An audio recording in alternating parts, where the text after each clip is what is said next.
KGF movie में याद है रॉकी की माँ ने क्या कहा था? अगर तुम में हिम्मत हो कि 1000 लोग तुम्हारे पीछे खड़े हैं तो शायद तुम एक जंग जीत पाओगे, लेकिन अगर उन 1000 लोगों ने ये हिम्मत कर ली कि तुम उनके पीछे खड़े हो तो पूरी दुनिया जीत जाओगे। एक लाइन है जो बार बार अंदर से दिल दहला देती है कि पैदा हुआ था राज करने के लिए, लेकिन आज गुलाम बनकर ही रह गया हूँ। देख मेरे भाई, जब तक तू जंगल का शेर नहीं बन जाता कोई तेरे से नहीं डरेगा। तुझको शेर बनना ही पड़ेगा।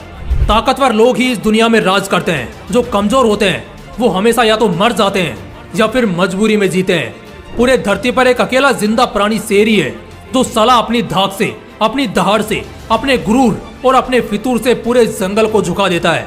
पता है ऐसा क्यों? क्योंकि वो अकेला 100 के बराबर होता है। ताकत होना ठीक है, हिम्मत होना भी ठीक है, तेज दिमाग और तीखी चाल होना भी सही है, लेकिन क्या इन सब से कोई राजा बनता है? शायद नहीं। क्या इनसे कोई मॉन्स्टर बनता है? बिल्कुल भी नहीं। क्योंकि अगर ऐसा होता तो हाथी और दरियाई घोड़ा जंगल पर राज करते। अगर ऐसा होता तो नेवला और जंगली कुत्ते भी जंगल घेरने की हिम्मत करते। अगर ऐसा होता तो लोमड़ी और चीता भी शेर के बाप होते।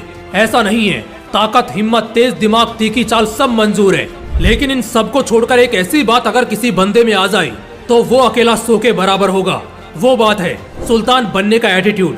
जिस बंदे ने पैदा होने के बाद से लेकर कभी भी किसी की गुलामी ना करने की कसम खा ली, उसका एटीट्यूड 7वें आसमान पर है कि चाहे जो हो जाए वो सुल्तान बनेगा, किसी का गुलाम नहीं। ठीक पुष्पा की तरह। तो चाहे पत्थर पर लिखवा कर ले लो, वो बंदा 100 के बराबर ही नहीं, लाखों में एक होगा। और वाकई में वो बंदा बहुत तगड़ा होगा। उस बंदे का तुम सिर काट सकते हो, लेकिन मजाल है कि तुम उसका सिर झुका दोगे। तुम्हारी जिंदगी छोटी पड़ जाएगी, लेकिन तुम उसे गुलाम नहीं बना पाओगे। ऐसा नहीं कि सिर्फ फिल्मों में हमने ऐसे लोगों को देखा है जो अकेले 100 के बराबर हों। छत्रपति संभाजी महाराज, महाराणा प्रताप, पृथ्वीराज चौहान, भगत सिंह, रविंद्र कौशिक, ऐसे बहुत शेरों को हमने देखा है जिनका नाम सुनकर ही सामने का झुंड थर थर कांपने लगता था। यही मैं तुम्हें बताना चाहता हूँ, खासकर ये बताना चाहता हूँ कि तुम अकेले 100 के बराबर बन सकते हो। इस दुनिया में बहुत से ऐसे लोग हैं जो एक पूरा गाँव संभालते हैं, जिला संभालते हैं, देश संभालते हैं, पूरा फेडरेशन और एडमिनिस्ट्रेशन संभालते हैं। यानी वो एक साथ हजारों लाखों लोगों को अपने कंट्रोल में रखते हैं।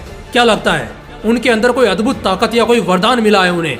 नहीं मेरे भाई, बस क्योंकि वो अकेले चलने से नहीं डरते, अकेले लड़ने से पीछे नहीं हटते। जिस तरह एक शेर हर हालत में एक शेर ही होता है, भले ही उसको 10-20 जंगली कुत्तों ने घेर लिया हो, मगर फिर भी वो अपना वजूद नहीं छोड़ता। और अगर मौत से भी बढ़कर तुम्हारा वो इंडिपेंडेंट एटीट्यूड हो गया ना, तो उस दिन तुम 100 के बराबर हो जाओगे, एक मॉन्स्टर हो जाओगे। सच में यार, गैंगस्टर बनने में क्या मजा है? झुंड में जाकर किसी 1-2 को मारो, ये तो कुत्ते, लोमड़ी, सुअर और भेड़िए भी करते हैं। मजा तो मॉन्स्टर बनने में है जो अकेला पूरे झुंड को मारे, अकेले पूरे गैंग से निपटे। हाँ पता है, एकदम से इतना जिगर, इतनी ताकत नहीं आएगी, लेकिन एक बार निपट कर तो देखो, अंदर से शेरों वाली फीलिंग आएगी और फिर साला जिंदगी का हर आखिरी डर भी मर जाएगा। अब तक तो बेशक तुम्हारे दिल में वो आग लग चुकी होगी जो तुम सोच कर आए थे, लेकिन इतना काफी नहीं है। एक आदमी अकेले 100 के बराबर होगा। बस अगले कुछ मिनट नजरें गड़ाए रखना। 3 ताकतवर नीतियां बताऊंगा, दिमाग में उतार लो, साला किसी का बाप भी नहीं झुका पाएगा। पहली नीति, जिंदगी के सिद्धांत साफ रखो, ना किसी को छेड़ो, और अगर कोई तुम्हें छेड़े तो उसे हर हाल में ना छोड़ो। कभी किसी के साथ गलत मत करो, अपने हिसाब से जिंदगी जियो। बच्चे, बुजुर्ग और औरतों की इज्जत करो, और कोई भी ऐसा काम मत करो जिससे कल शर्मिंदा होना पड़े, सिर झुक जाए।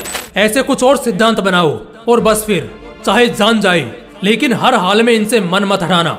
जो इंसान सिद्धांतों के साथ अपनी जिंदगी नहीं जीता, उसकी दूसरे तो क्या, खुद अपने भी इज्जत नहीं करते। उसकी जिंदगी कटी पतंग की तरह होती है।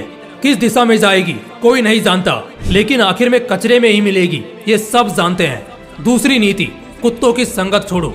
अगर शेरों की बादशाह चाहते हो तो कुत्तों की संगत छोड़ो। अगर शेर का बच्चा भी कुत्तों के झुंड में बचपन से रहने लगेगा तो वो कभी नहीं धाड़ पाएगा, बल्कि सिर्फ भौंक कर ही रह जाएगा। शेर का बच्चा भले ही राजा की प्रजाति का होगा, लेकिन अगर बचपन से वो सिर्फ शिकार बनता रहेगा, शिकार करना नहीं सीखेगा, तो उसे कोई अपना राजा नहीं मानेगा। इसलिए शेरों की संगत में रहो, क्योंकि ऊंची सोच वाले बनोगे तो ऊंचे दर्जे में रहोगे। तीसरी नीति, अपनी सारी कमजोरियों को खत्म कर दो। दुनिया का सबसे ताकतवर इंसान भी जल्दी हार जाएगा अगर उसकी कमजोरियां ज्यादा होंगी। रावण जैसा त्रिलोकाधिपति भी महज एक बाण से हार गया, क्योंकि उसकी कमजोरी उसकी नाभि थी। इनफैक्ट इसके अलावा उसकी कोई कमजोरी थी ही नहीं। जिससे उसे हराया जा सके, मगर अपने घमंड और इस कमजोरी की वजह से वो मारा गया। याद रखना, तुम्हारी जितनी ज्यादा कमजोरियां होंगी तुम उतना ही हारोगे, कमजोर ही रहोगे और हमेशा गुलामी और समझौते में ही जिंदगी कटेगी। मॉन्स्टर बनना है, अकेले सो के बराबर होना है, तो अपनी हर कमजोरी को एक एक करके खत्म कर दो। दोस्तों, इस वीडियो के बाद मुझको नहीं लगता कोई भी अब बेचारा या किस्मत का मारा बनकर रहना चाहेगा। यहाँ से शेरों वाली जिंदगी जीनी है, सुल्तान बनकर मरना है। जब तक जिएंगे अपने दम पर जिएंगे, अकेले सो के बराबर बनेंगे। बस इस एटीट्यूड को दिल में बनाए रखो, बसाए रखो और आग लगाते रहो। अगर वीडियो अच्छा लगा तो इसे अपने दोस्तों के साथ जरूर शेयर करना। फिर मिलते हैं एक और नए मोटिवेशनल वीडियो के साथ। जय हिंद, जय श्री कृष्णा।